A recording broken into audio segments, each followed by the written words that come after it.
Hello and welcome back to English Today. And this is DVD 5 and the first DVD of the elementary level. And in this DVD, you will see 3 more episodes of our story, That's Life, followed by our special TV programs. You'll see our travel expert in the discussion Around the World, followed by a discussion about the differences between generations. Then, in the grammar section, we will study the verb have and have got, and also the past tense of the verb to be. We will also learn to give instructions and directions using the imperative. Okay, so enjoy your studying and have fun.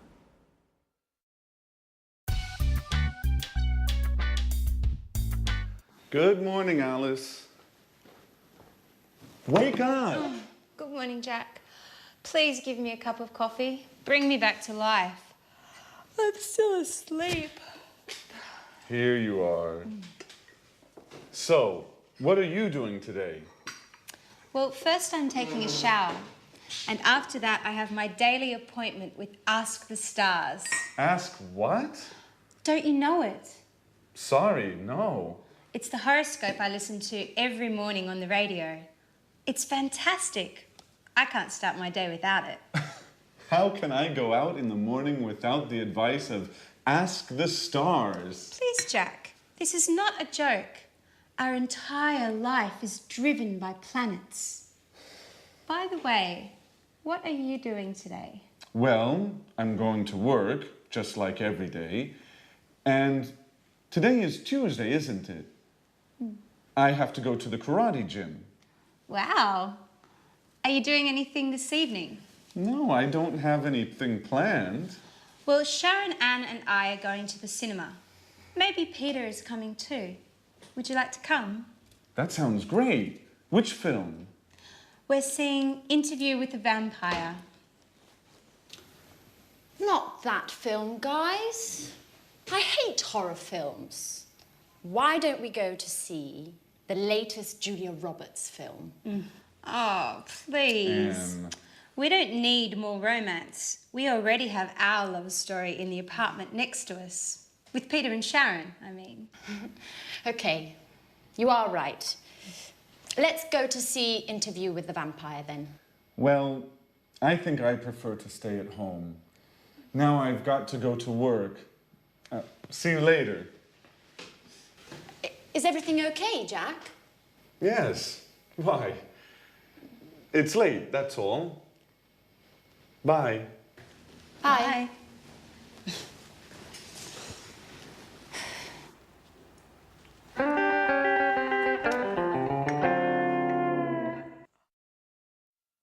Hello and welcome back to English Today, your live TV program where you can learn the English language. And in this lesson, we're going to look at the verb have. Now, the verb have, you think, well, that's easy. It's not true.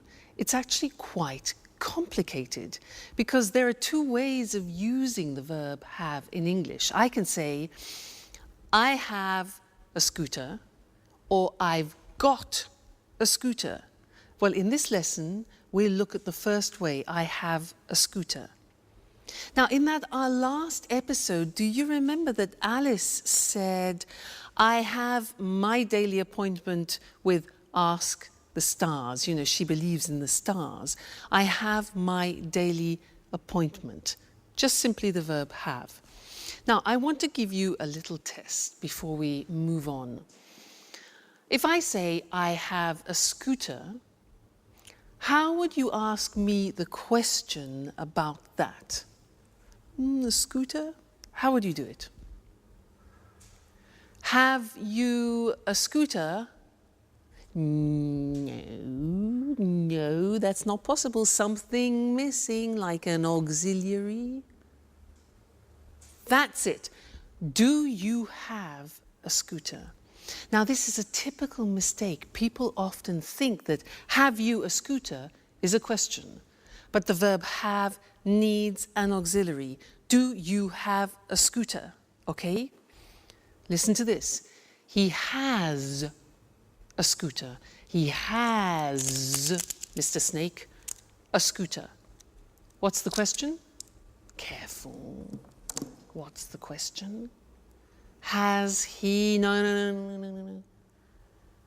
Does he have a scooter? Yes, that's it. So you need the auxiliary. Does he have a scooter? Fantastic. Let's look at the screen and check on that. So, the verb have. I have blue eyes. You have a new car. She has, third person, psst, Mr. Snake, S. Look at the spelling, H-A-S. She has a cat. He has a dog. It has 4 doors. We have a garden. You have a course, an English course. They have 3 children. Now the negative. I don't have blue eyes. You don't have a new car. She doesn't, look at the pronunciation, she doesn't have a cat. He doesn't have a dog. It doesn't have 4 doors. We don't have a garden. You don't have a course. They don't have 3 children. Okay? The question, do I have blue eyes? Do you have a new car? Does she have a cat? Does he have a dog? Does it have 4 doors? Do we have a garden? Do you have a course? And do they have 3 children? Okay, so that's the verb have. Don't forget the auxiliaries do and does. Now, another interesting thing about the verb have is that often we use it in special expressions which make up verbs with particular meanings. And in other languages, in these situations, you hear make. Let me show you. We say to have breakfast, breakfast in the morning, to have lunch, 1 o'clock, and to have supper. So to have breakfast, to have lunch, to have dinner. Now dinner is what time? Dinner and supper, what's the difference?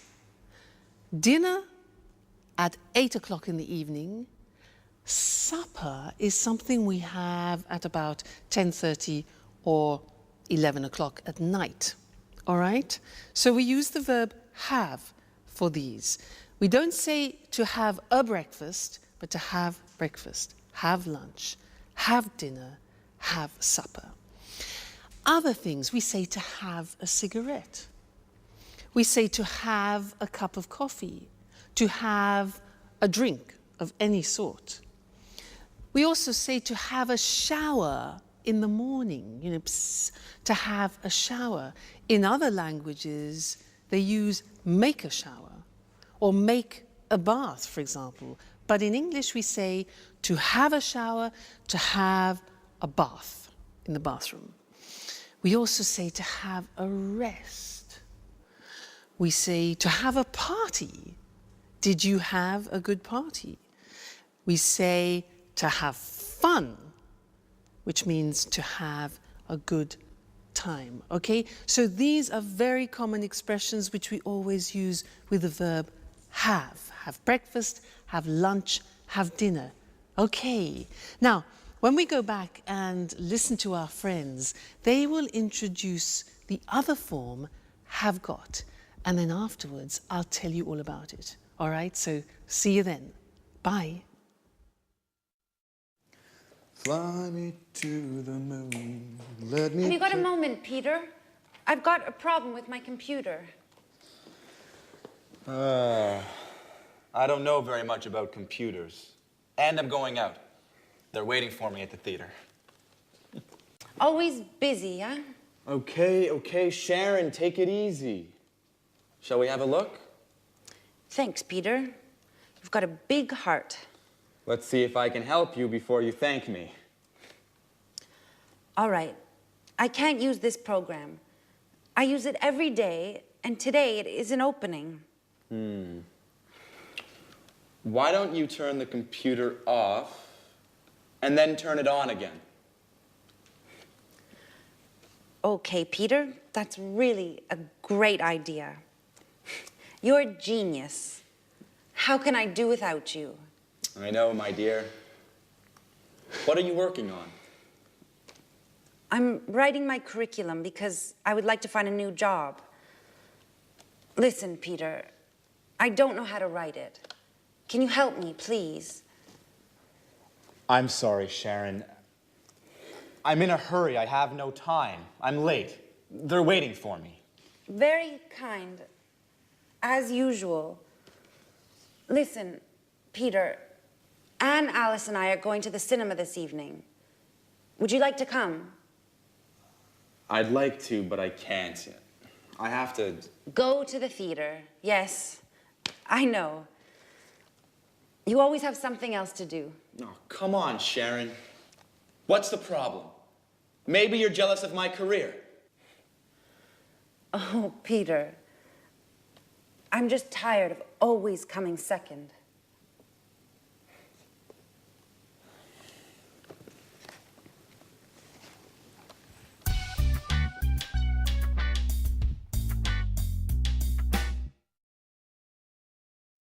Hello and welcome back. How are you all? Did you notice that Sharon is tired of coming second? Well, I understand her. If you live with a musician, you need to be very patient. Now, Sharon said in that last episode, she said, "Have you got a moment?" Then she said, "I've got a problem with my new laptop." Have got. And this is what I want to study with you now. The second use of have got. Now, in order for you to understand it better, let's do something in a typical context where we would use have got. Let me tell you about my present situation. I'm in a flat, but I have to leave the flat and find another one. And I saw an advertisement in the newspaper for a flat which looks quite interesting. So I want to call the owner of the flat and ask him some questions, all right? So listen to what I say, all right? Now, his name is Mr. James. 4, 6, 5, 6, 7, 8, 9, 7. I hope he's in. Let's see. Mr. James. Hello, Mr. James? Yes, hello, my name is Louise Evans and I saw your advertisement in the newspaper for a flat and I wondered if I could ask you some questions. Great, okay. How many rooms has it got? Yes, okay, so 2 bedrooms, good. A living room, a kitchen, bathroom and toilet, very good, fine. Has it got a garage? No, okay, so I have to park my car in the street. Okay, fine. And a garden, does it have a garden? No, okay, a small balcony on the 2nd floor. Good, fine. And has it got central heating? Central heat, yeah. And kitchen electricity, oh, well, okay, an electric kitchen is fine, why not? Another thing is air conditioning. It gets very hot in England in the summer now. No, all right. Does it have easy access to public transport? Oh, good, so there's a tube nearby. Fantastic, good. Another thing is, has it got big windows? Because I love a lot of light. Small windows. All right, has it got any views? The road and the neighbor's garden, okay. And one more important thing, how much does it cost a month? £1,250. Right. Okay, thank you very much. Yes, yes, I'll think about that and I'll call you back. Okay, fine, thank you very much. Thank you. Goodbye. Bye. Bye. £1,250? Oh my God, that's a lot of money for a flat. I can't afford that. It's impossible. Now, did you notice that I used has it got a lot as a construction? Has got, have got. That's what I want to talk about. Now, this construction have got was introduced into the English language to describe possession, in fact. But now we use it in different situations, not only possession. So the Americans, in fact, use the verb have more than have got. In British English, we use have got a lot. All right, now let's have a look at the construction. So in the positive form, I have got gets contracted to I've got. I've got some money. You have got becomes you've got. You've got a scooter. She's got, she has, she's. Looks like the verb to be, but it is in fact has. She's got long hair. He's got a shop. It's got a balcony. We've got a house. You've got some CDs and they've got some plants, all right? So that's the positive. Now, the negative. In the negative, the auxiliary have turns into a negative auxiliary. So, I haven't got any money. You haven't got a scooter. He hasn't got long hair. She hasn't got a shop. It hasn't got a balcony. We haven't got a house. You haven't got any CDs. And they haven't got any plants. So hasn't and haven't. And then in the questions are easy. We use have or has. So, have I got any money? Have you got a scooter? Has she got long hair? Has he got a shop? Has it got a balcony? Have we got a house? Have you got some CDs? And have they got some plants? So it's not really difficult grammatically. You have to remember the auxiliary have and has, and then remember to put got. All right? Now, you'll come across this a lot, especially in subtitles in films. So watch out for it, and we'll keep practicing it. Great. So that's the end of this lesson, and I'll see you again live very soon. Bye.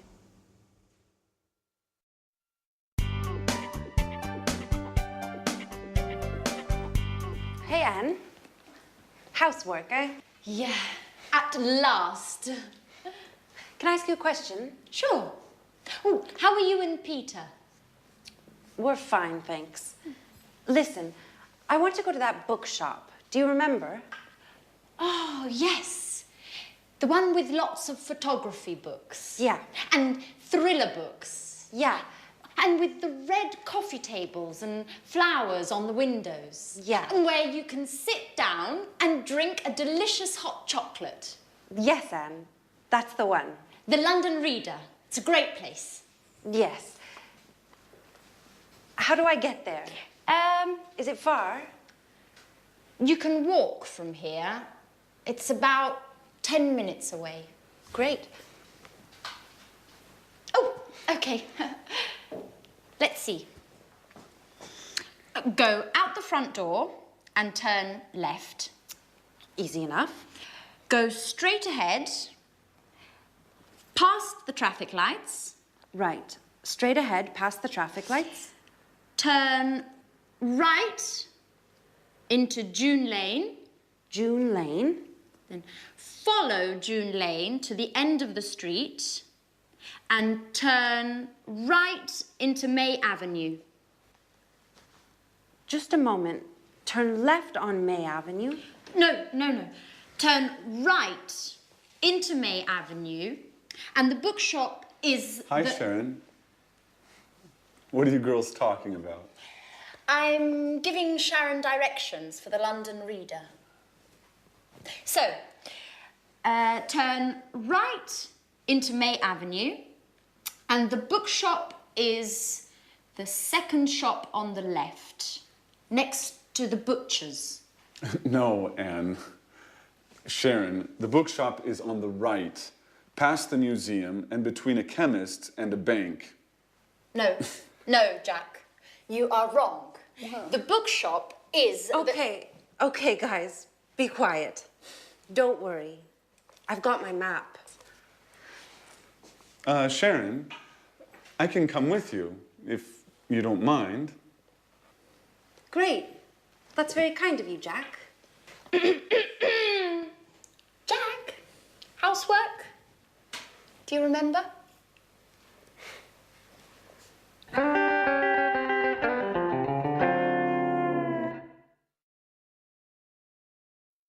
Hello and welcome back again. Now, Anne's a bit jealous, isn't she? I mean, how can she attract Jack if she asks him to do the house cleaning? I mean, she's more like a mother than a lover, isn't she? Well, anyway. Now, she gave some directions to Sharon because Sharon wants to go to the bookshop. And actually, Mr. Monkey wants to go to the same bookshop. So I want to test those directions to see if they work. Let's imagine this is the bookshop, okay? Mr. Monkey wants to go there. So let's see her directions. So go out of the front door and turn left. Okay, Mr. Monkey, turn left. Great. Then go straight ahead. Go straight ahead until the traffic lights, you know traffic lights? Traffic lights are red, amber, green. Okay, traffic lights. And at the traffic lights, turn right, like that, into June Street. Okay, follow to the end of the street. Then turn right again. Okay, and go down May Avenue. This must be May Avenue. And the bookshop is the second on the left. 1, 2. Here's the bookshop. They work. Now, I was using the language of directions. So I want to go to the screen now and show you that language, the language we use for giving directions to people. All right? Now, we usually use the imperative form. What is the imperative? The imperative is just the infinitive form of the verb. So you can say, take the first left or the first right. Take, okay, that is just an infinitive. Take the first right or the first left.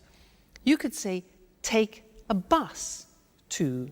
Take a train to, take the subway. Now, in America, they say subway, and in Britain, we say tube. Take the tube to. Okay? Another example. Turn left, turn right. So turn is the verb. Turn left, turn right. Okay? Another possibility is go straight on, which is an expression we use in Britain, or go straight ahead, which is an expression that they use in America. But we use both. Straight on, straight ahead, all right? Then we can say go past the shop or go along the street, a road, or an avenue. Again, we use go, it's the infinitive, and it's the imperative form, all right?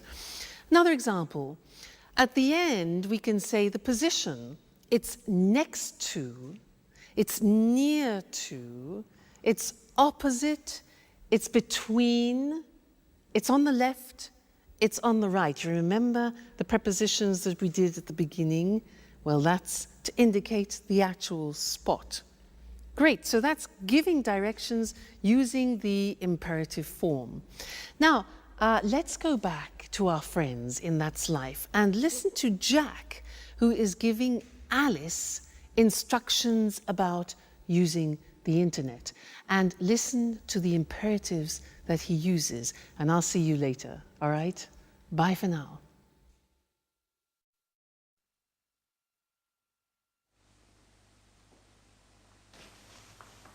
Hey, Alice. What are you doing? Do you mind giving us a hand with the housework, please? Can't you see? I'm cleaning the computer. I see. I see. Why is the computer on? Just a moment.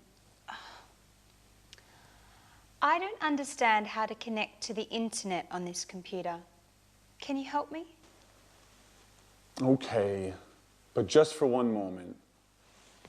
Thanks, Jack.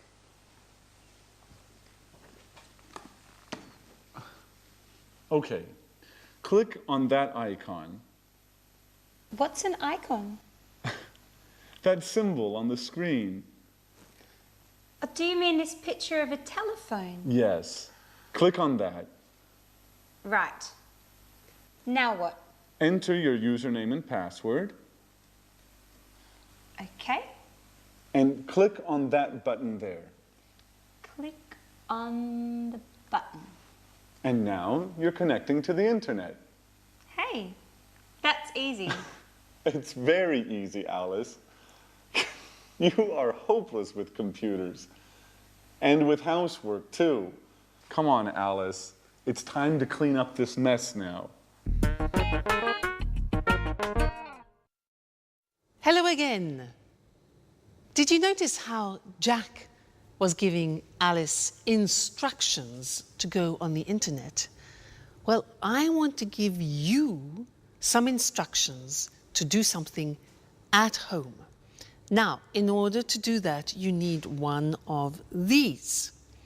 What's this? Huh? A what? It's a napkin. A napkin. So, take a napkin, all right? Put it down, open it up like this.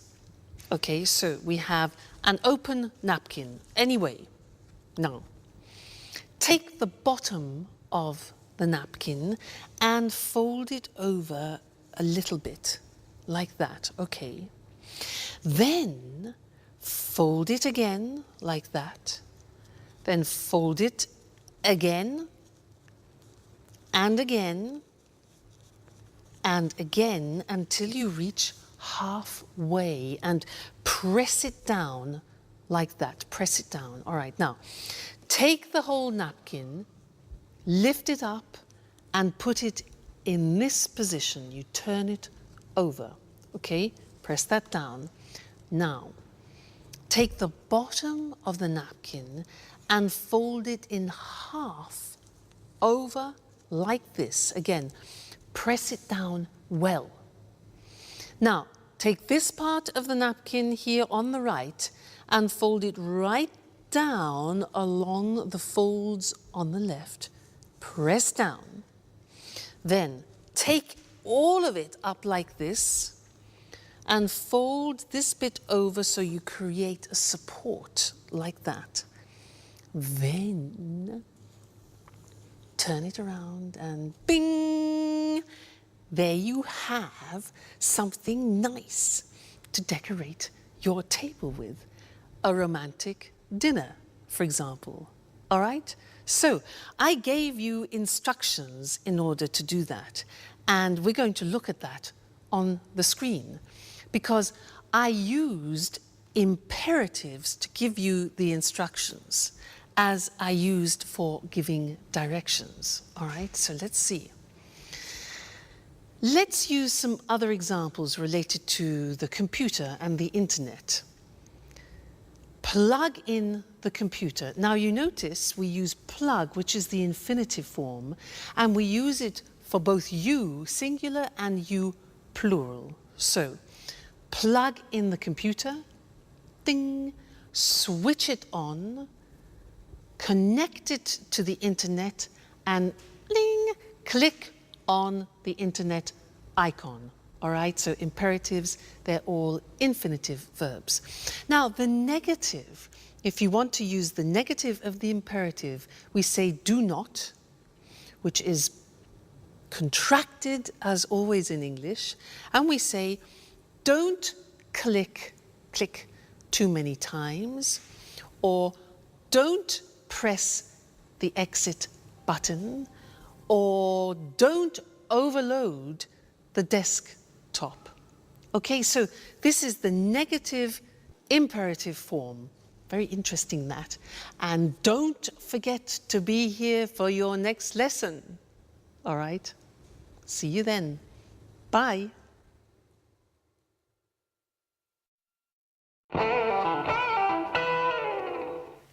Jack, where were you yesterday evening? Why? There was a great party at Mary's. Really? I wasn't invited. I can't believe that. Everyone was invited. I'm sure I wasn't. Anyway, I was busy yesterday.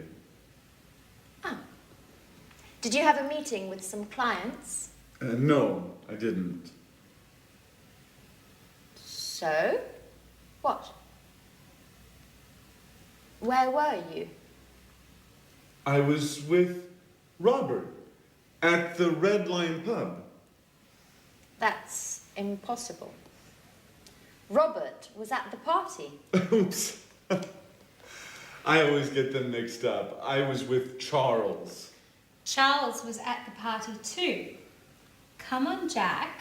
Who were you with? You are too curious, Alice.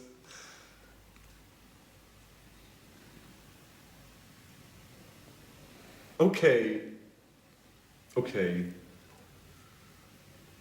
I was with a girl. Uh-oh. And? And what? Well, what's her name? Do we know her? How old is she? Stop. Alice, stop. It's none of your business. Okay, you don't want to tell us. That's okay. I like mystery. It makes life exciting. Well, let's change the subject. Peter, where were you yesterday evening? Why weren't you at the party? I was at the theater. We are preparing the performance. And you, Sharon? Where were you? Me? Where were you? I was at home watching a film on TV. Which one? The latest film starring Nicole Kidman. What's the name? Yes, Moulin Rouge. Really? That's strange. I remember. Here, look, it's on TV today. Really? Oh, they always show the same stuff on TV. Oh, don't get up. I'll get the door.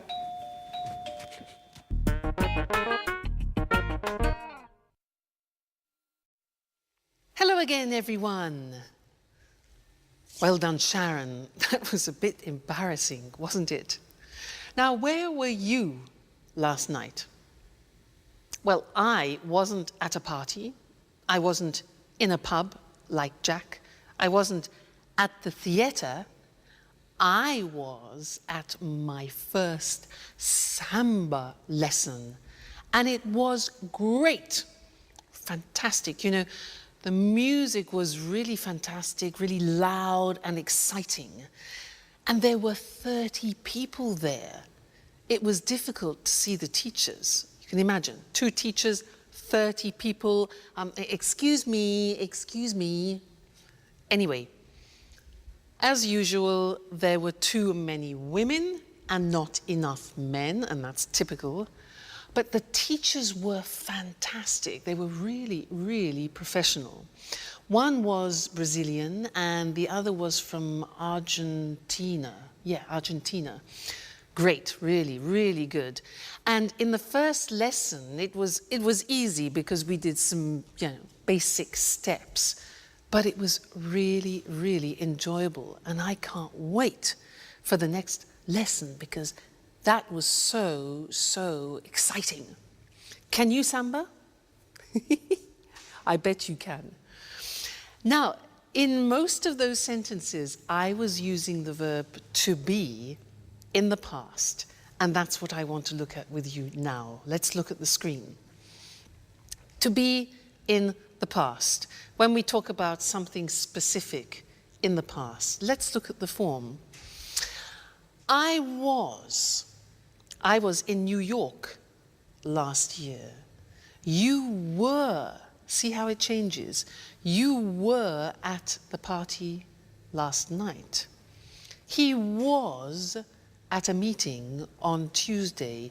I was, you were, he was, she was fine yesterday, for example. It was beautiful. We were at school on Monday. You were happy, and they were in London 2 weeks ago. So you see, I was, you were, he, she, it was, we were, you were, they were. Be careful about that. It's easy to make a mistake.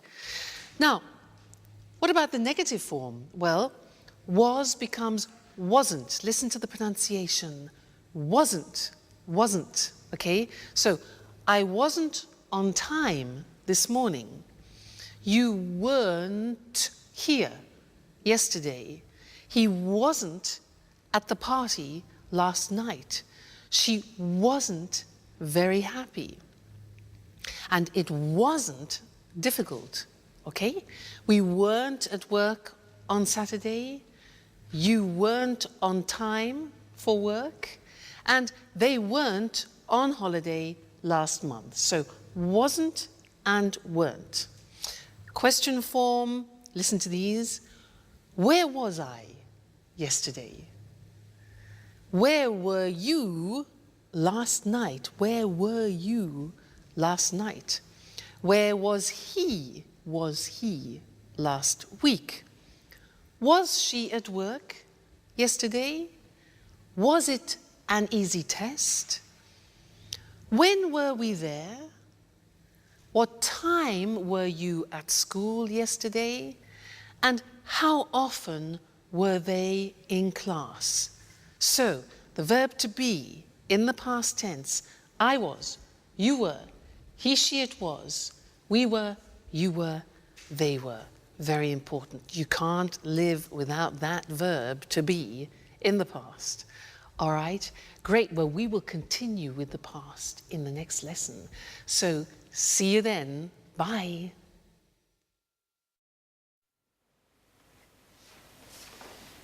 There's a postcard for you, Alice. For me? It's from my father. He was in the Bahamas last week. Really? I was in the Bahamas last summer. Just you? Oops. Sorry, Sharon. We were in the Bahamas last summer. It was sunny and hot.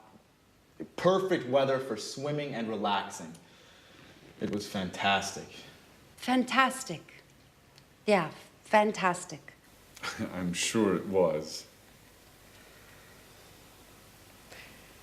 I prefer holidays in the winter. It's too hot in the summer. I like going to the mountains and skiing. My last holiday was 2 years ago. 2 years ago? Yes, it was a long time ago. I need another holiday soon. Anyway, was your father on holiday in the Bahamas, Alice? No, he wasn't. He's working on a new play there. Oh, how fascinating it must be being a director. Fame, money, and a lot of traveling around the world. And no time for family. Just a few calls, postcards, and a lot of misunderstandings. Why don't you call him now? I don't think that's a good idea. Why? When was your last call? 3 weeks ago? That's a long time. Come on. Alice, call him. I'm sure he'll be happy to hear from you. Well, maybe you're right. Okay, I'll call him. Thanks, Jack. For your advice, I mean.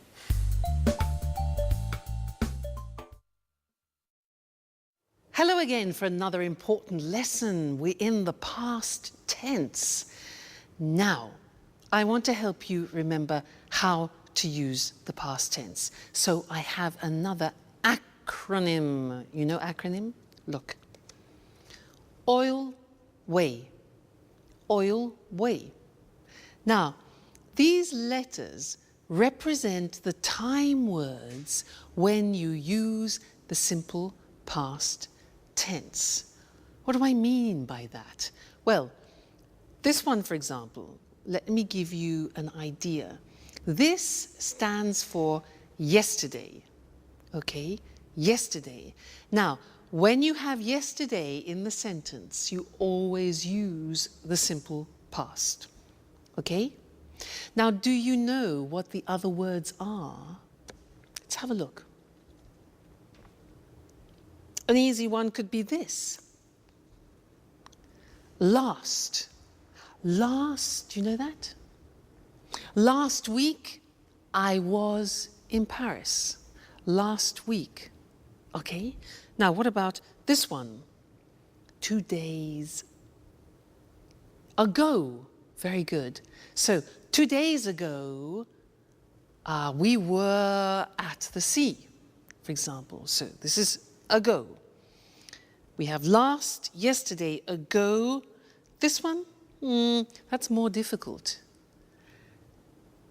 Yeah, it is difficult.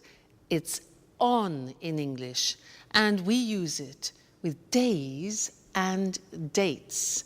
And in some languages, it doesn't exist. So we say on Monday, on the 7th of July, for example, on. This one here, in. Okay, when do we use that? Yeah, months, for example, in January, in February, in March, and also for years in 1961, in 1970, etc. This one, when. Okay, with when we use the past tense. So, for example, when were you there? So, oil way, on, in, last, when, ago, yesterday. It's like a rhyme. On, in, last, when, ago, yesterday. You need to memorize those. We'll look at them on the screen now. But it's important for you to memorize them, to remember that when you're speaking, on, in, last, when, ago, yesterday help you to remember to use the simple past. So, to revise that, our acronym OIL WAY.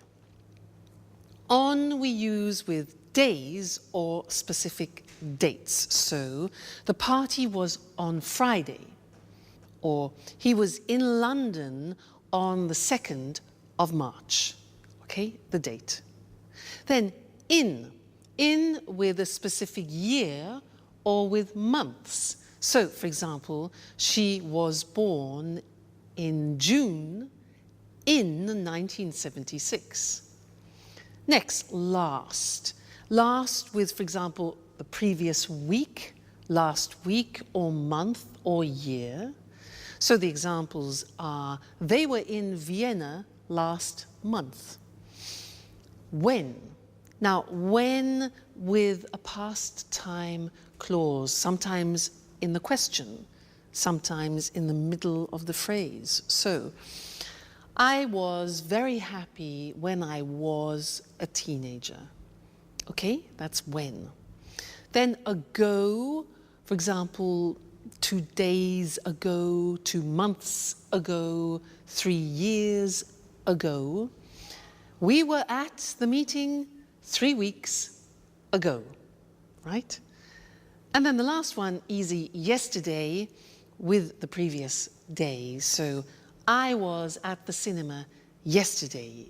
All right, oil way, don't forget it, memorize it. On, in, last, when, ago, yesterday, always with the simple past. All right, that'll open up a world for you. Great. We will still do more about the simple past. It's an important tense. But the verb to be is often the one which people forget. So be very careful when you're speaking. All right?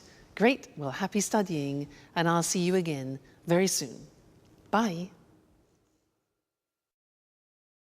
Good evening and welcome to this week's edition of The Travel Programme, the programme about everything to do with travelling and holidays. Here in the studio with me, as always, is Christine Oteng, our travel expert. Hello, Lucy. Well, summer's approaching and the summer holidays are too, so have you got any suggestions for the holidays?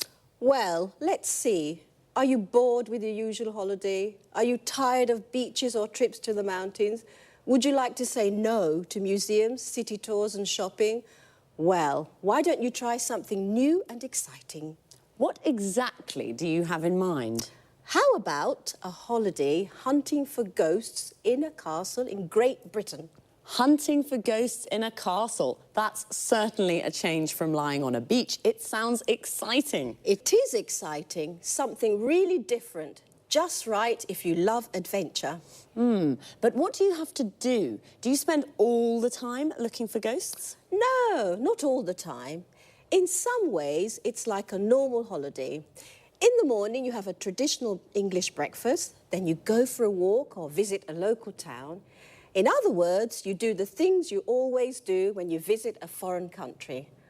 But the fun starts in the evening. You have dinner, and then the ghost hunting starts. With the help of 1 or 2 ghost experts, you search through the haunted castle until late at night. Oh, it sounds frightening. It is frightening. There are strange sounds, doors and windows open and close by themselves. Yes, it's really frightening, but exciting too. Tell me, Lucy, do you believe in ghosts? Yes, I do, but I'm not very brave. I don't think I'd like to visit places like that, especially not at night. Are there any haunted castles in Great Britain? Oh, yes, there are, especially in Scotland. Many of the castles in Scotland have got ghosts. There are some fascinating ghost stories. There are lots of books about haunted castles. Why not read one before visiting Scotland? I see. A holiday spent looking for ghosts. A night in a haunted castle would certainly be a memorable experience. It certainly would. And if you want to see even more ghosts before you return home, try a ghost walk. In London, visit places in London famous for strange and unusual happenings. Christine, this is definitely an interesting idea for a holiday with a difference. Well, if you're curious about ghosts and you love adventure, this could be just the holiday for you. Thanks, Christine, for this unusual holiday idea. You're welcome. Goodbye. And goodbye to all travellers. See you again soon. Do you believe in ghosts? To believe in ghosts means you think that ghosts exist. If you do, then you say, I believe in ghosts. We say that a castle is haunted when it has a ghost or more than one. We say it's a haunted castle. Now, there are lots of different kinds of holidays, and the holiday Christine just told us about is an adventure holiday. Looking for ghosts in a castle is an adventure. But personally, I prefer beach holidays. They are definitely more relaxing. Or perhaps you prefer city holidays. A city holiday is when you visit a city. So let's look at some of the things you can do when you have a beach holiday. You lie on the beach in the sun and relax. This is called sunbathing. You go for a walk on the beach or go for a swim in the sea. Notice the expression go for. You can visit a local town. Local means that it's near the place where you are. What about when you have a city holiday? You can go on a city tour. A bus takes you on a tour round the tourist sites of the city. A tourist site is something that tourists want to see. For example, the Colosseum in Rome or Buckingham Palace in London. You can go for a walk around the city and visit the tourist sites. We call this sightseeing, and we say, go sightseeing. Just one last thing. Remember, there is a difference between travel and trip. To travel is a verb. When you go on holiday to a different city or country, you travel. A trip is a noun, and it's like a short holiday. You say, go on a trip. This means to go somewhere for a short time. For example, go on a trip to Scotland. Goodbye for now, and see you next time. Good evening, and welcome to this week's edition of Let's Talk, the Saturday debate with our commentators, Tom and Marie. Good evening, Eric.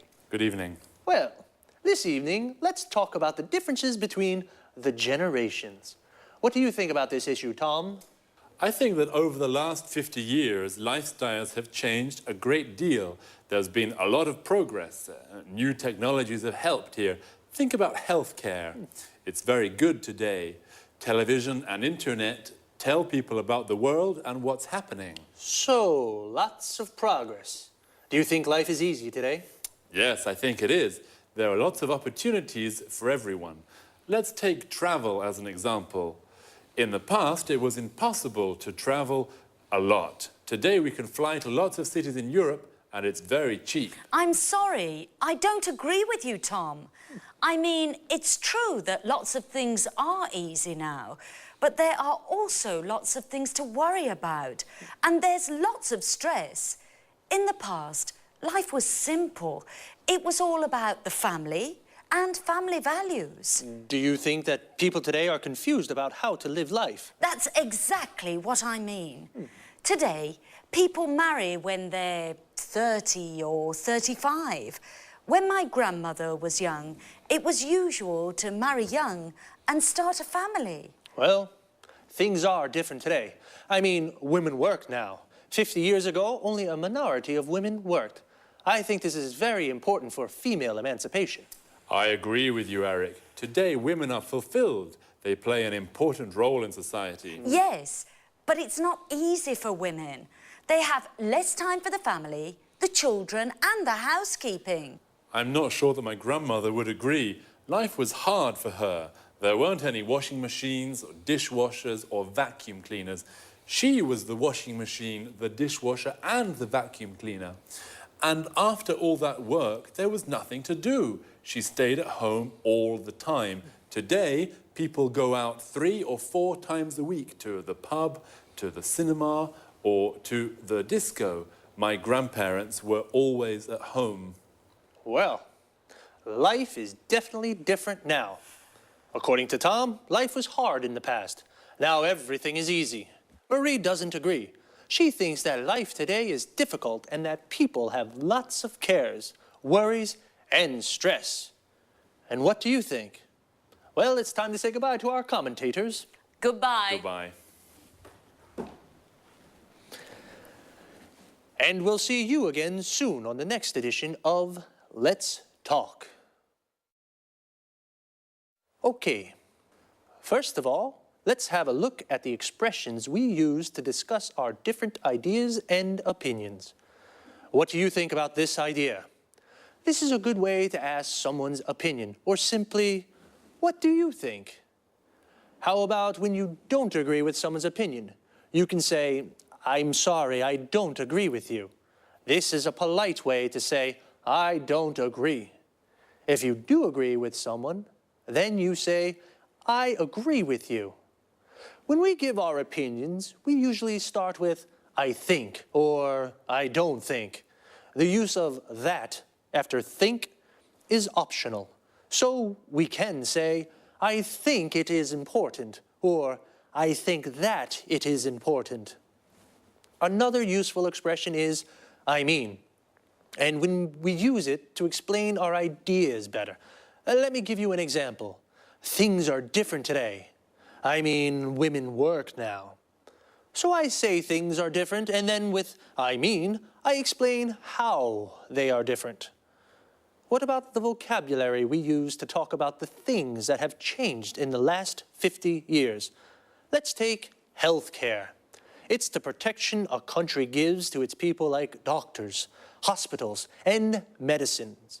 These are all parts of healthcare. Another important thing is female emancipation, the freedom of rights that women have. And some things that we have in our houses now, which make our lives easier, are the washing machine. This is the machine that washes our clothes. The dishwasher, the machine that cleans the dishes, plates, and glasses. And the vacuum cleaner, the machine that cleans the floor. Before I say goodbye, I just want to look at a little word that we use a lot. It's lot. And we use it to express quantity. We can say a lot or lots of, and it means a big amount. We use it with verbs. We say a lot, and it comes after the verb. For example, today people travel a lot. And when we use it with nouns, we usually say lots of, and it comes before the noun. For example, there's lots of stress today. Well, that's all from me. See you soon for another edition of Let's Talk.